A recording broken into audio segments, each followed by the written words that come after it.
आज मौसम कितना अच्छा है, लगता है थोड़ी देर में बारिश शुरू होने वाली है। एक काम करती हूँ, माँ जी के लिए गर्मा गर्म चाय और पकौड़ी बना देती हूँ। नई नवेली बहू सिमरन रसोई में जाकर चाय पकौड़े की तैयारी करने लगती है कि तभी बाहर तेजी से बारिश शुरू हो जाती है, जिससे रसोई की कमजोर दीवारों की मिट्टी झड़ने लगती है और दीवारों में हुए छोटे छोटे दरारों से पानी अंदर आने लगता है। ये क्या, इन दरारों से तो पानी रसोई में आ रहा है। अब क्या करूँ मैं, कहीं मेरी सारी मेहनत इस बारिश के पानी में खराब न हो जाए। सिमरन जल्दी जल्दी चाय पकौड़े बनाकर एक तरफ रख देती है और रसोई की सफाई में लग जाती है। तो वहीं दूसरी दीवारों की दरार से भी बारिश का पानी बार बार चाय में टपकने लगता है। रसोई साफ कर सिमरन जैसे ही चाय पकौड़े लेकर अपनी सास उर्मिला के पास जाती है। पूरे मुंह का स्वाद बिगाड़ दिया। ये क्या चाय बनाई है तूने? चाय भी बनाई है या पानी के अंदर चाय पत्ती मिलाकर दे दी? इससे अच्छी चाय तो एक 4 साल की बच्ची बना दे। माँ जी, रसोई की दीवारों में जो दरार है उससे बार बार बारिश का पानी अंदर आ रहा था। पानी पोंछने के चक्कर में लगता है गलती से दूसरी दीवार की दरार का पानी चाय में गिर गया। मेरे ख्याल से आपको रसोई की मरम्मत करवा लेनी चाहिए। वैसे भी बारिश का मौसम लगभग शुरू हो चुका है। एक तो तू खुद गरीब घर से आई है और मुझे घर की मरम्मत करवाने के लिए कह रही। तेरी हैसियत ही क्या थी? वो तो ना जाने क्या मेरी मत मारी गई थी मेरे बेटे की, जो तुझ जैसी गरीब लड़की से उसने शादी कर ली। मैंने तो सुना है कि तेरा पूरा परिवार एक छोटे से कमरे में रहता है। शुक्र मना तुझे इतना बड़ा ससुराल मिला, तू इसी में कमी निकाल रही है। माँ जी, आप गलत समझ रही हैं। मेरे कहने का वो मतलब नहीं था, मैं तो बस। मुझे तेरी बकवास सुनने में जरा भी दिलचस्पी नहीं है। मैं अपने घर जा रही हूँ, थोड़ी देर बाद रात का खाना बनाकर ले आई हो। वो तो कम से कम ढंग से बना लियो। क्या पता तेरी लापरवाही के चलते सब्जी चावल भी पानी में तैर रहे हों। अपनी बहू को ताना देकर उर्मिला सामने ही बने एक छोटे से घर में चली जाती है। उर्मिला के बड़े बेटे आशीष ने अपनी मर्जी से लव मैरिज की थी, वो भी एक गरीब लड़की से, जिसके चलते सिमरन दहेज में कुछ भी नहीं ला पाई थी और यही वजह थी जिससे उर्मिला सिमरन को पसंद नहीं करती थी। हे भगवान, मैं तो गिरते गिरते बची, वरना आज तो मेरा सर फट ही जाता। लेकिन ये फर्श पर पानी कहाँ से आया? मैंने तो थोड़ी देर पहले ही पोछा लगाया था, तो पानी कहाँ से आ गया, वो भी इतना सारा? सिमरन बाहर आकर देखती है कि बाहर काफी तेज बारिश हो रही है, जिससे आंगन में ढेर सारा पानी जमा हो गया है और वहीं अब सिमरन के घर के अंदर आ रहा है। हे भगवान, अब मैं क्या करूं? कहीं सारा सामान भीगकर खराब ना हो जाए। सिमरन जल्दी से हॉल में रखा हुआ सामान हटाती है और अब वाइपर से पानी बाहर निकालने लगती है। काफी देर तक लगातार बारिश की वजह से घर के अंदर पानी बस आ ही जा रहा था कि तभी भीगते हुए ऑफिस से सिमरन का पति आशीष भी घर आ जाता है और ये देख, अरे ये क्या सिमरन, घर के अंदर इतना सारा पानी?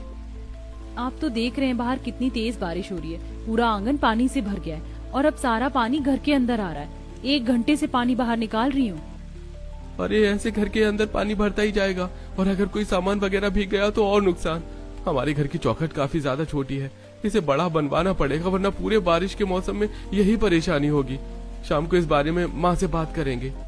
दोनों पति पत्नी अब पानी बाहर निकालने में लग जाते हैं। शाम तक बारिश रुकती है और काफी देर की मेहनत के बाद आखिरकार घर से सारा पानी बाहर निकल जाता है, जिसके बाद अब आशीष और सिमरन सामने ही उर्मिला के घर आते हैं। आप तो सामने ही रहते हैं, सुबह से देख रही होंगी कि कैसे बारिश की वजह से घर के अंदर पानी भरता ही जा रहा है। अभी तो हमने जैसे तैसे करके पानी बाहर निकाल दिया, लेकिन हमें जल्द से जल्द घर की चौखट ऊपर बनवानी होगी, तो उसी के लिए ही थोड़े पैसे चाहिए। क्यों, तेरे पास क्या इतने भी पैसे नहीं है कि तू अपने घर की चौखट बनवा सके? माँ, आप तो जानती हैं 2 महीने पहले मेरी नौकरी छूट गई और अब जिस जगह में काम करता हूँ वहाँ इतनी तनख्वाह नहीं है कि मैं चौखट बनवा सकूँ। वो मेरे पास भी इतने पैसे नहीं है जो तेरे घर की मरम्मत करवाऊं, समझा? अब जब पैसे आ जाएंगे तो खुद करवा लियो, या अपनी पत्नी के घर वालों को बोल, क्या उनके पास इतने भी पैसे नहीं है? माँ, मेरे पास भी पैसे नहीं है और आप कह रही हैं कि आपके पास भी पैसे नहीं है, तो क्यों ना फिर हम ऊपर वाले कमरे में शिफ्ट हो जाएं। 2 महीने पहले ही आपने उसकी मरम्मत करवाई थी, हम वहाँ बारिश में आराम से रह लेंगे। उस कमरे की मरम्मत मैंने तुम लोगों के रहने के लिए नहीं बल्कि किराएदारों के लिए करवाई है, ताकि उन्हें रखकर कुछ पैसे कमा सकूं। उर्मिला की बात को सुनकर दोनों पति पत्नी निराश होकर वापस घर आ जाते हैं। मुझे माफ कर देना सिमरन, मैं तुम्हारे लिए इस वक्त भी कुछ नहीं कर पा रहा। पूरा दिन तो मैं ऑफिस में रहता हूँ, लेकिन परेशान तो तुम्हें होना पड़ता है। माँ ने भी मदद करने से साफ साफ इनकार कर दिया। अगर आप इस तरह दुखी होंगे तो फिर मेरा क्या होगा? हाँ, परेशान मत होइए, मैं कोई ना कोई जुगाड़ तो लगा ही दूंगी। आंगन में पानी भरने की वजह से घर के अंदर पानी न आ जाए, इसके लिए सिमरन घर को चौखट पर काफी ढेर सारे मोटे कपड़े लगा देती है। तो कभी आसपास से ईंट लगा देती है, लेकिन इसका भी ज्यादा देर तक कोई फायदा नहीं होता। तेज बारिश के चलते पानी घर के अंदर आने लगता है। इतना सब कुछ कर लिया लेकिन कोई भी फायदा नहीं हुआ। न जाने कब तक ये सब यूं ही चलता रहेगा। ऐसे ही समय गुजरता है और उर्मिला के छोटे बेटे केतन की नताशा नाम की अमीर लड़की से शादी हो जाती है। जहां गरीब बहू सिमरन दहेज में एक पोटी कौड़ी तक नहीं लाई थी, वहीं नताशा भर भर कर दहेज लाती है, जिसे देख सिमरन बहू तुम तो दहेज में काफी कुछ लेकर आई हो, अलमारी, एसी, नया बेड, इतने सारे घर के छोटे मोटे सामान, और तुम तो ये खाना गर्म करने वाली मशीन भी लेकर आई हो। पता है मैं कब से इसे लेना चाहती थी। माँ जी, मेरे मम्मी पापा का तो कहना है कि दहेज लेकर जाओ तो ऐसा लेकर जाओ कि सब बस देखते ही रह जाएं। किसी भी चीज की कमी नहीं छोड़ी उन्होंने। बस मैं गाड़ी नहीं ले पाई, वो यहाँ आसपास पार्किंग की जगह नहीं ना, इसलिए। कोई बात नहीं बहू, तू इतना सारा दहेज ले आई वही काफी है। मैं जल्दी से इसे ऊपर वाले कमरे में शिफ्ट करवा देती हूँ, वहाँ तू आराम से रहना। अमीर बहू के आते ही उर्मिला उसे ऊपर वाले कमरे में शिफ्ट कर देती है, जिसे देख नीचे परेशानी में रह रही गरीब बहू। माँ जी ने तो कहा था कि वो कमरा वो किराए पर देंगी, लेकिन उन्होंने तो उसे नताशा को दे दिया। क्योंकि वो दहेज में इतना सब कुछ लेकर आई है ना, इसलिए। लेकिन सिमरन तुम फिक्र मत करो, मैंने बड़ी बड़ी कंपनियों में जॉब के लिए अप्लाई किया है। जैसे ही कहीं से रिप्लाई आता है मैं तुम्हें जरूर बताऊंगा। न जाने वो कौन लोग होते हैं जिन्हें सर्दी और गर्मियों का मौसम पसंद होता है। मुझे तो बारिश के मौसम के अलावा कोई और मौसम अच्छा ही नहीं लगता, लेकिन कुछ कमी सी लग रही है। हाँ, मेरे फेवरेट स्नैक्स की अभी अपने फेवरेट रेस्टोरेंट से सब ऑर्डर कर लेती हूँ। इस बारिश ने तो सच में परेशान करके रख दिया। जरा सी शुरू होती नहीं कि घर में पानी पहले भर जाता है। पानी बाहर निकालते निकालते कमर दुख गई मेरी, ऊपर से इतना सारा कीचड़। जहां एक तरफ ऊपर रह रही अमीर बहू इस बारिश के मौसम के मजे ले रही थी, तो वहीं गरीब बहू बस घर से पानी बाहर निकालने में लगी होती है। हे भगवान, ये क्या पूरे घर में पानी पानी हो गया है। बहू क्या सिखाया तुझे तेरी माँ ने, इस तरह घर संभालते हैं अपना? माँ जी मैं क्या करूँ, घर की सभी दीवारों में काफी सारी दरारें हैं। दरारों से भी पानी सीधा घर के अंदर आ जाता है। आपसे कहा तो सही था कि घर की मरम्मत करवा दीजिए। हाँ तो क्या इसके पैसे तेरे गरीब मायके वाले देंगे? माँ जी आप क्यों इस सिमरन की वजह से अपना मूड खराब कर रही हैं? आप ऊपर आइए, आज दोनों सास बहू बारिश के मौसम का मिलकर मजा लेंगी। नताशा उर्मिला को ऊपर ले जाती है और अब दोनों सास बहू बालकनी में बैठकर बारिश के मौसम के मजे लेते हुए गर्मा गर्म स्नैक्स एंजॉय करती है। बहू मुझे नहीं पता था कि बारिश के मौसम में लोग ये सब भी खाते हैं, वरना हम तो हमेशा चाय पकौड़ों में ही गुजारा करते थे। माँ जी अमीर लोगों की बात ही अलग होती है। अब हर कोई आपकी गरीब बहू की तरह थोड़ी ना होता है। अब मैं आ गई हूँ ना, अब आप देखती जाइए कि मैं आपको इस बारिश के मौसम में क्या क्या खिलाती हूँ। बात किस्मत वाली हूँ मैं जो मुझे तुझ जैसी अमीर बहू मिली, वरना उस गरीब ने तो एक दिन मुझे पानी वाली चाय पिलाई थी। लेकिन अब तेरे रहते हुए मुझे हर दिन हर तरह का अलग अलग चटपटा खाना खाने को मिलेगा। ऐसे ही कुछ समय गुजर जाता है। घर की दीवारों की दरारों को भरने के लिए सिमरन उसमें चूना लगा रही होती है, लेकिन लगातार बारिश की वजह से चूना ठीक से सूख नहीं पाता और बार बार घर में पानी भरने लगता है। बारिश का मौसम था तो आसपास काफी सारे बारिश के कीड़े और मेंढक घूम रहे थे, जिससे कुछ सिमरन के घर में घुस आते हैं। इतने सारे कीड़े और मेंढक, अब क्या करूं मैं? भागो यहाँ से भागो, कैसे भगाऊं इन्हें? डर के मारे सिमरन कुर्सी पर खड़े होकर कांप रही होती है कि तभी बाहर से घर में दो बड़े बड़े चूहे भी आ जाते हैं। ये कीड़े मेंढक कम थे क्या जो घर में चूहे भी आ गए? अब क्या करूं मैं? सिमरन जैसे तैसे कर हिम्मत कर नीचे उतरती है और उन सभी को भगाकर फिर से पानी बाहर निकालने में लग जाती है। तभी सिमरन के घर की दीवार के सहारे 2-3 गाय खड़ी होती हैं, जो वहीं खड़े खड़े गोबर कर देती हैं। पानी में गोबर मिलने की वजह से गोबर का गंदा पानी भी घर के अंदर आने लगता है। तभी उर्मिला और नताशा भी सिमरन के जले पर नमक छिड़कने आती हैं। तभी सोचूं कि बारिश के मौसम में इतनी गंदी बदबू कहाँ से आ रही है। गरीबी तो फिर भी ठीक थी, लेकिन इतनी गंदगी में कोई कैसे रह सकता है? सही कहा है किसी ने कि हर गरीब कीड़े मकोड़े जैसा ही होता है, वो भी गंदगी में रहते हैं। और ये भी मैं गरीब हूँ, लेकिन इसका मतलब ये नहीं कि तुम इस तरह मेरी बेइज्जती करो। तुम्हें कोई हक नहीं मेरी बेइज्जती करने का। बड़ी आई इज्जत वाली, अरे तेरी कोई हैसियत है? तू मेरे ही घर में रह रही है, इतना ही गुरूर है तो बना ले एक घर। अगर आधे घंटे पर ये सबको साफ नहीं हुआ ना तो फिर देख लेना तू। नताशा कुछ कहने की बजाय उर्मिला अपनी गरीब बहू को ही खरीद रह रही अमीर बहू नताशा के कमरे की दीवारों में सीलन आ जाती है, जिसके चलते नताशा अपने अमीर पिता से कहकर अपने पूरे कमरे को अच्छे से रेनोवेट करवाती है। ये देख उर्मिला। नताशा बहू, मुझे तो लगा था कि कमरे में सिर्फ लिपाई पुताई होती है, लेकिन तूने तो कितना कुछ करवा लिया कमरे में। मुझे तो पहचानने में ही नहीं आ रहा कि ये मेरा ही घर है। माँ जी, ये सब तो मेरे पापा ने करवाया है। अब क्या करें, उनके पास पैसे ही इतने हैं कि वो अपनी बेटी के लिए कुछ भी कर सकते हैं। तेरा कमरा सच में काफी बढ़िया लग रहा है। काश मेरा भी कमरा ऐसा ही होता। हाँ माँ जी, क्यों नहीं, जरूर। कुछ दिनों में मैं आपका कमरा भी ऐसा ही बनवा दूंगी। अपनी अमीर बहू को अपने लिए इतना करता देख दिन पर दिन नताशा के लिए उर्मिला का प्यार बढ़ता ही जा रहा था। सही होती है कि तभी नताशा, बहुत दिन हो गए इसे परेशान करे हुए, कैसे इसे परेशान करूं। नताशा सिमरन को परेशान करने के बारे में सोच रही होती है कि तभी नताशा अपनी बालकनी में जमा बारिश का पानी और थोड़ा बहुत कचरा सीधा नीचे सफाई कर रही सिमरन पर गिरा देती है, जिससे सिमरन पूरी तरह भीग जाती है। ये तुम क्या करी हो नताशा? नीचे भी तुम लोगों की तरह इंसान ही रहते, भला ऐसे कोई करता है क्या? तेरी हिम्मत कैसे हुई मेरी नताशा बहू पर चिल्लाने की? और क्या ही गलत किया उसने? पानी नीचे नहीं फेंकेगी तो क्या ऊपर फेंकेगी? इन सब की जिम्मेदार भी तो तू खुद ही है।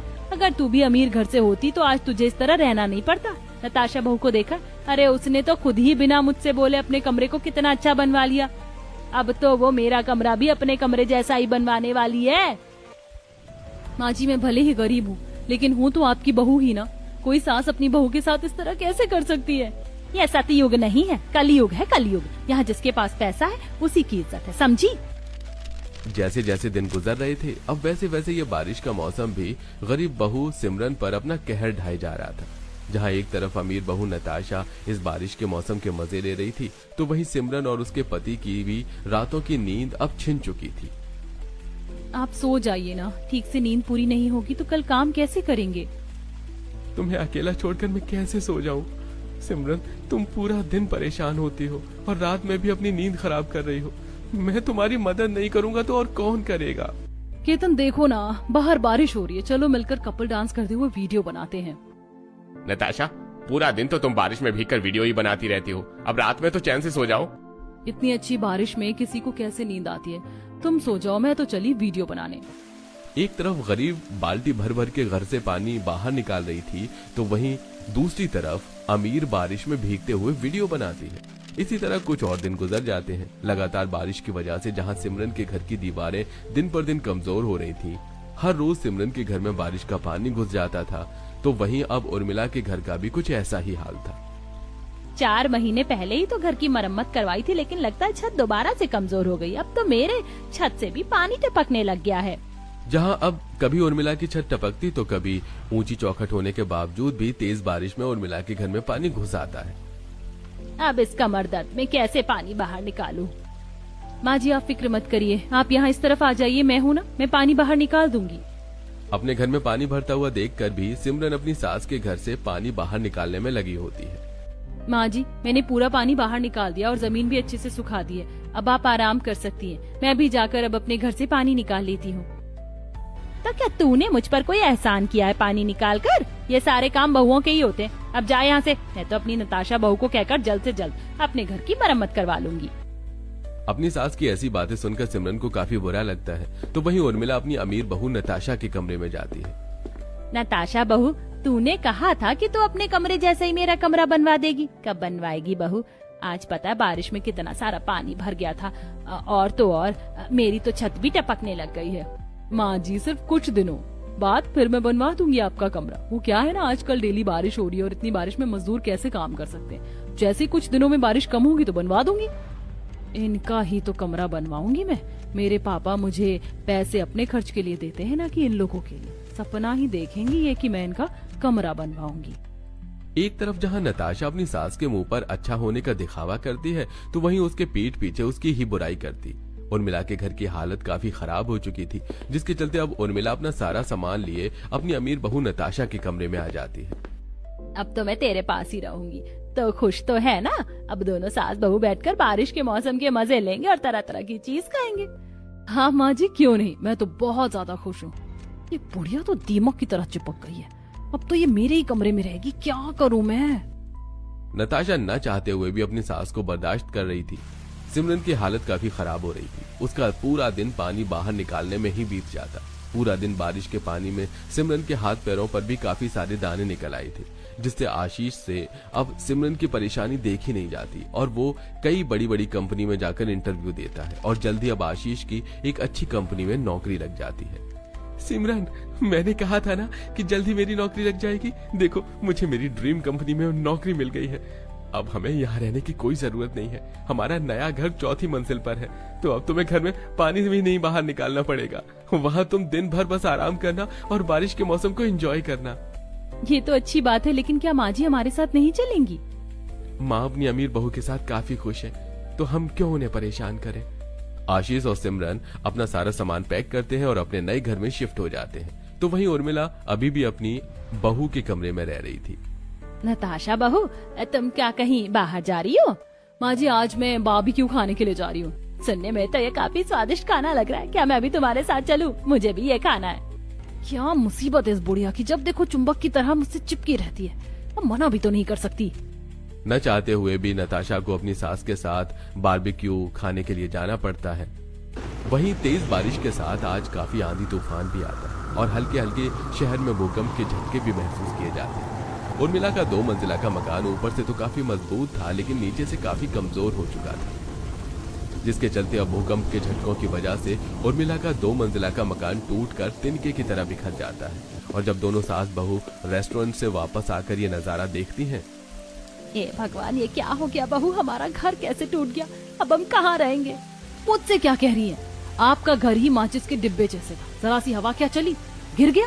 अब मेरा क्या होगा? नताशा रोते हुए अपनी मम्मी पापा को कॉल करती है और थोड़ी देर में नताशा के अमीर माँ बाप आ जाते हैं और उर्मिला को काफी कुछ सुनाते हैं। मना किया था हमने अपनी बेटी को एक मिडिल क्लास ससुराल में शादी मत कर। अगर हमारी बेटी को कुछ हो जाता ना, तो हम आपको छोड़ते नहीं। आपकी इतनी हैसियत नहीं है कि एक पक्का अच्छा घर बनवा सके। गरीब और मिडिल क्लास लोगों को तो मुंह ही नहीं लगाना चाहिए। नताशा बेटा, तूने बहुत बड़ी गलती की है। मम्मी पापा, आप ठीक कह रहे हैं, इसीलिए अब मैं और केतन आप लोगों के साथ रहेंगे। अगर तुम और केतन मुझे छोड़कर चले गए तो मैं कहाँ रहूंगी? मेरे पास तो कोई दूसरा सहारा भी नहीं है। आप क्या चाहती हैं कि मैं आपको अपने साथ अपने मायके ले चलूं? वैसे ही दीमक की तरह पूरा दिन मुझसे चिपकी रहती थी, अब मैं आपको और बर्दाश्त नहीं कर सकती हूँ। और वैसे भी माँ जी, आपने ही तो कहा था कि ये कलयुग है, सतयुग नहीं। जिसके पास पैसा है सिर्फ उसकी ही इज्जत है। नताशा अपने माँ बाप के साथ गाड़ी में बैठकर वहाँ से निकल जाती है और बेचारी उर्मिला अपने टूटे घर के बाहर बारिश में बैठे बैठे भीग रही होती है। जो सब उर्मिला सिमरन के साथ करती थी, उसके गरीब माँ बाप को लेकर ताना देती थी, आज वही सब उर्मिला के साथ हुआ था, जिससे वो काफी दुखी थी कि तभी वहाँ आशीष और सिमरन छतरी लिए आते हैं। तुम लोग यहाँ क्या कर रहे हो? क्या तुम लोग भी मेरा मजाक उड़ाने के लिए आए हो, जैसे नताशा बहू अपने माँ बाप के साथ उड़ाकर चली गई? माँ जी, आप ऐसा सोच भी कैसे सकती हैं? हम आपके साथ ऐसा कभी सपने में भी नहीं कर सकते। हम तो यहाँ से आपको ले जाने के लिए आए हैं। नताशा ने जो भी आपके साथ किया वो बहुत गलत था। उसे आपके साथ ऐसा नहीं करना चाहिए था। आखिरकार आपने नताशा के लिए क्या कुछ नहीं किया। माँ जी, अब आप हमारे साथ चलिए। अब आप हमारे घर में रहिएगा। वो घर काफी बड़ा और अच्छा है, वहाँ आपको कोई दिक्कत नहीं होगी। मैं आपसे ज्यादा कुछ तो नहीं कहूंगा, लेकिन एक चीज जरूर कहूंगा कि जिंदगी में पैसा ही सब कुछ नहीं होता। जिस अमीर बहू के पीछे आप भाग रही थी, उसे पल भर भी नहीं लगा आपको छोड़ने के लिए। अब छोड़िए भी ये सब बातें, इनका कोई मतलब नहीं है। माँ जी, आप हमारे साथ चलिए। उर्मिला की आंखों से निकल रहे आंसू सिमरन और आशीष से अपने किए की गलती की माफी मांग रहे थे, जिसके बाद अब उर्मिला सिमरन और आशीष के साथ अब उनके घर आ जाती है और अब दिल से उर्मिला अपनी गरीब बहू सिमरन को अपनाकर अपने बहू बेटे के साथ हंसी खुशी रहती है।